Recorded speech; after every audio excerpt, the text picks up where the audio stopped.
All right, so hello here. My name is Jake Parsons. I work at Strongsville High School. I'm working on the Strongsville City Schools um, acceptable use policy for my project, and I wanted to take a look at things that I added and you know took away from the Strongsville policy. First of all, right here, top of the paper, you'll find a link to the acceptable use policy that I found and pretty easy to find on their website. Right here in the search bar, I just in the search little magnifying glass. I just typed in AUP and it popped right up. So relatively easy to decide, kind of wordy. It turns out to be about 4 pages of text. And as we're kind of looking through, what I did is I copy and pasted right here into this Google Doc, and the what I added and changed is just in a different color, the red we have. Okay, so I added a little bit to the purpose. I added that this policy will support the safety, security, and reliability, Strongsville City Schools District Network. Um, so it's kind of a little bit of the purpose. What they stated is kind of the how. I wanted to say a little bit more about the why and the content. Um, I also hyperlinked the educational mission, goals, and objectives that are present on our homepage of our district website. So they're all right on there. That's just the homepage. If you scroll down, all right there. So you'll be able to find them there easily. So that way, if there's any more questions, we can kind of roll through. Um, The limited educational purpose just kind of states that it is not for personal use. It has a lot of different things that they can do, like as far as classroom activities and personal and career development for staff, are all things that they can be used. But it's not. Its intent is not to have somebody answer personal emails and whatnot on it. It's more for work or things that could possibly be used for work. Um, Use of system is not a privilege. All right, so you can pay cancellation if you violate the unacceptable uses. Now, one thing that they didn't have in here is like concrete steps on what they would do. I think that this is a cool little feature right here that I added. Um, just a little quiz that person can take, and if they score 85% on it, they can regain their access. It's just kind of like a first thing. So it's the way, they're really forced to read through the acceptable use policy completely, and that way they have a better understanding of what's going on. So those are just some, comments and some posts from the what is acceptable and what isn't acceptable, and we're going to work through it right there. I added the word search into a couple of these statements down here. I think just it kind of broadens it. But the policy already does a great job of covering anything that's sexually explicit or disruption or danger, any type of bullying type of stuff, or prejudiced views, any of that kind of stuff. Will not violate any laws. A lot of the essential components are in here and very prevalent as they're numbered specifically under the unacceptable uses part. All right, physical tampering. All right, the social media. Some social media sites will be blocked. Um,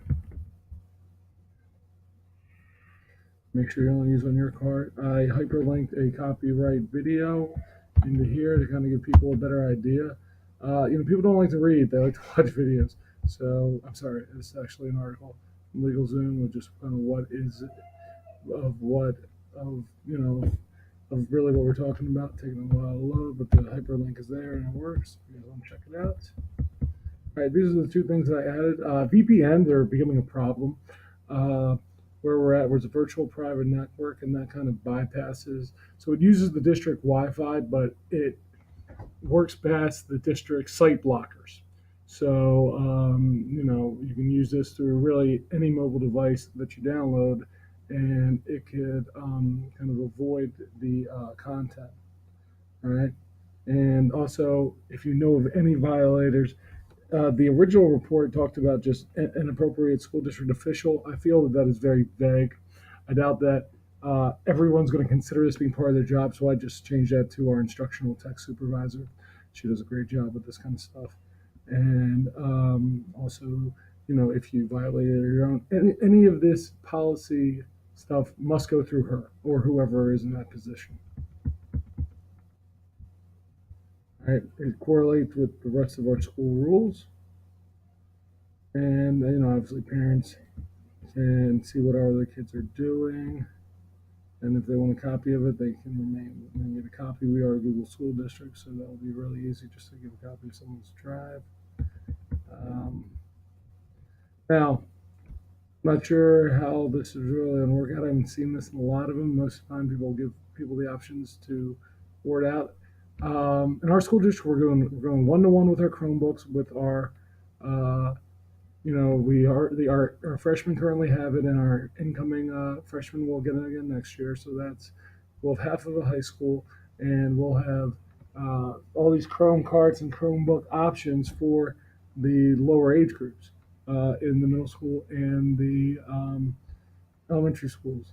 Opting out is really hard. So I just kind of want to eliminate it. I mean, like, we teach these schools, we teach tech the same way we teach reading and writing. It is a necessary part of our educational system. So I eliminated that aspect. Obviously, the liability is important, and obviously that I put down the parents are responsible for monitoring their students' use when they're also, and parents must also familiarize themselves with the acceptable use policy. All right.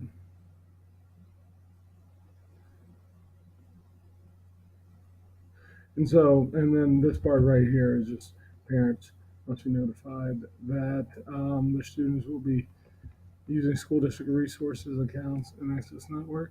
And that's just, something that we should send back at the beginning of every year and just kind of, let them know exactly, um, what we're doing, and inform the parents, inform the students. The this APU is can be a great document, but it's only good if people enforce it.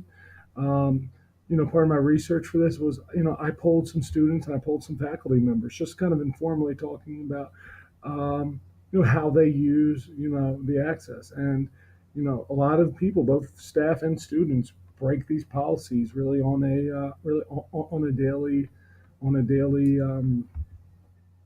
at a daily rate. And, it's important that this document is more prevalent in our website, and that when people aren't using it properly, that there are some punishments. I feel that just that little Google form quiz will be enough to you know allow people to know that there is some punishments, and that there is this first step is just really forcing yourself to for, forcing yourself to, for familiar to be familiar with the AEUP. And thanks a lot. This is the Strongsville section. And if you have any questions, you guys can comment below. Thanks a lot. Bye.